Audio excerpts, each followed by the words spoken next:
Hybrid model के तहत ब्राह्मणी barrage किस नदी पे बनाया जाएगा? तो ब्राह्मणी बैराज बनाया जाएगा आपके ब्राह्मणी नदी के ऊपर। अब क्या है कहानी देखो, हम बात करें तो अपने राजस्थान में एक नदी बहती है भाई, और उस नदी का नाम है चंबल नदी। और ये जो चंबल नदी है इसकी एक सहायक नदी आती है, इसकी इधर से एक सहायक नदी आकर के मिलती है, और वो जो सहायक नदी है इस सहायक नदी का नाम है ब्राह्मणी। और ये जो ब्राह्मणी नदी है ये आपके आती है चित्तौड़ से। ये कहां से आती है? चित्तौड़गढ़ से इसका उद्गम होता है और आगे जाकर के और ये आपके मिलती है एक स्थान है जिसका नाम है Bhainsrorgarh.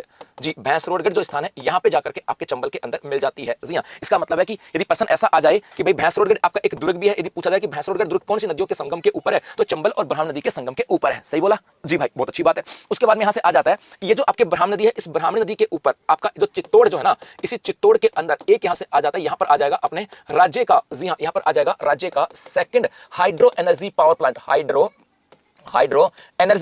Energy power plant, hydro energy power plant. ये भी इंपॉर्टेंट है कि भाई राजस्थान का second hydro energy power plant कहां पर है। यदि हम बात करें ब्राह्मणी और ब्राह्मणी एक ही बात है, यहां से मैं थोड़ा सा लिखूं हाइड्रो एनर्जी, इसके बारे में बता दूंगा, चिंता मत करो। हाइड्रो एनर्जी क्या है इसकी भी चर्चा कर लूंगा। अब इसी नदी के ऊपर, ब्राह्मणी नदी के ऊपर यहां पर एक बांध बनाया जा रहा है या एक बैराज बनाया जा रहा है, और इसी के ऊपर एक बैराज जिसका नाम है ब्राह्मणी बैराज। और ये जो ब्राह्मणी बैराज होगा, इसके उद्देश्य की बात करें, इसका उद्देश्य क्या होगा और इसकी क्षमता कितनी होगी, ये दोनों इंपॉर्टेंट है साहब। यदि हम बात करें ये तो इसकी क्षमता की बात करें, इसकी क्षमता 54 MCM है। इसकी क्षमता की बात करें तो इसकी क्षमता जो है ये आपके 54 MCM है। अब आप सोच रहे हो गुरुजी एमसीएम क्या है, तो मिलियन क्यूबिक मीटर। ये एमसीएम का मतलब होता है million cubic metre. Million cubic metre की बात करें, मीटर, ये यहां पर आ जाता है। यदि हम बात करें इसका निर्माण किसके तहत किया जा रहा है, तो निर्माण ईआरसीपी जो प्रोजेक्ट के तहत, ईआरसीपी प्रोजेक्ट के तहत। अब एक प्रश्न और बन गया कि ईआरसीपी प्रोजेक्ट का नाम बदल दिया गया, नाम परिवर्तन, अब ये आपको ही बताना है। और एक यहां से आता है कि गुरुजी इसका उद्देश्य क्या था, तो इसका उद्देश्य भीलवाड़ा में जलापूर्ति, भीलवाड़ा में जलापूर्ति। जी हां, तो भीलवाड़ा के अंदर जलापूर्ति को लेकर के हाल ही के अंदर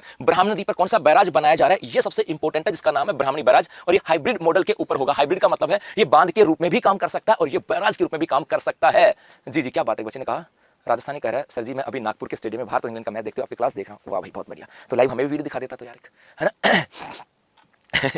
जी जी जी, है ना। तो चलो यहाँ पे दो बात, यहाँ से जिला दर्शन की स्टार्ट क्लास जल्दी कर रहे हैं, आ जाएंगे, जल्दी आ रहे हैं बेटा जी। राम जल सेतु लिंक, इसका नाम क्या कर दिया, इसका नाम परिवर्तन कर दिया और वो कर दिया राम जल सेतु। ये भी याद रखना, आने वाले एग्जाम में आ सकता है। राम जल सेतु की बात करें तो यहां से एक तो ये हो गया कि भाई भैंसरोडगढ़ दुर्ग कौन सी नदी के संगम के ऊपर है, तो चंबल और ब्राह्मणी नदी पर। इसी ब्राह्मणी नदी के ऊपर एक आपके क्या बन रहा है, चित्तौड़गढ़ में राज्य का सेकंड हाइड्रो पावर प्लांट, और इसी ब्राह्मणी नदी पर बन रहा है आपका ब्राह्मणी बैराज। और ये ब्राह्मणी नदी कहां से आ रही है, चित्तौड़ से, और चित्तौड़ में भी पूछा जाए तो कहां से, हरिपुरा। चित्तौड़ में हरिपुरा से निकलती है और उसके बाद चित्तौड़ में जाकर के मिल जाती है, जिसकी क्षमता 54 मिलियन क्यूसिक मीटर की बात करें वो आपके यहां से आ जाती है। सब एक प्रश्न आया था सर जैन परीक्षा राजस्थान की बात चंबल बारामासी, बाकी तो एक माही कह सकते हैं, बाकी तो नहीं है।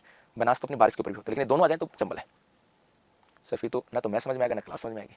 जी जी जी भाई, कितना हो सकता है आपके साथ, 90 के आसपास, ठीक है जी। तो ये इसका निर्माण ईआरसीपी प्रोजेक्ट के तहत इसका नाम क्या कर दिया, राम जल सेतु कर दिया गया यहां से। अब यहां पर एक नाम हो रहा है आपका हाइड्रो एनर्जी का, तो यहां से बता दो भाई अपने राजस्थान की बात करें, राजस्थान के अंदर हाइड्रो एनर्जी पॉलिसी, एक तो हाइड्रो एनर्जी पॉलिसी, एक तो ये आपको ध्यान रखना हाइड्रो एनर्जी पॉलिसी। और ये बेटा आई थी सितंबर वर्ष 2023 के अंदर, राजस्थान में हाइड्रो एनर्जी पॉलिसी का भाई सितंबर 2023 के अंदर आई थी। और यदि हम इसकी बात करें, इस हाइड्रो एनर्जी पॉलिसी का लक्ष्य कितना था, इसका लक्ष्य था कि 2030 तक 2000 केटीपीए का उत्पादन, केटीपीए का मतलब है किलो टन पर एनम। तो इसका लक्ष्य था 2030 तक केटीपीए का उत्पादन, ये आपको ध्यान में रखना है। तो यहाँ पे आ जाएगी ब्रह्मणी नदी। बनास नदी की बात करें तो इसे वन की आशा भी कहा जाता है, वर्णाशा भी कहा जाता है। चंबल नदी की बात करें चर्मनवती और राजस्थान की कामधेनु के नाम से भी जाना जाता है। उसके अलावा लोन नदी की बात करें तो ये तो भैया है ना अपने आप में अलग चीज है जी। तो ये ले लो आपका स्क्रीनशॉट, फिर चलते हैं और भी आगे। एक बच्चा कह रहा है